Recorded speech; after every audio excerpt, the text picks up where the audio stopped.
Gandang umaga sa inyo mga idol. Punta po tayo rito sa Bukirin at ito po, bisitahin natin yung mga aking pananim. Gaya po ditong upo na nilagyan ko po ng mga kagingking para kapitan po ng upo at saka ito pong patula.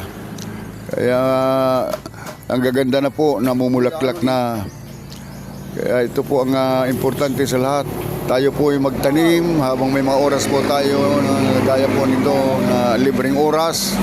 At para pagdating ng araw, mayroon po tayong anihin.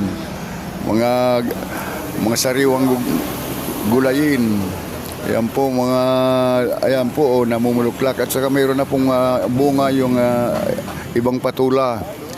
Yung iba naman po nakakapit na, mahaba ng baging, mamumulaklak na rin po yung upo. Magandang araw po sa inyo. Maraming salamat sa inyo pong panonood mga ka-idol.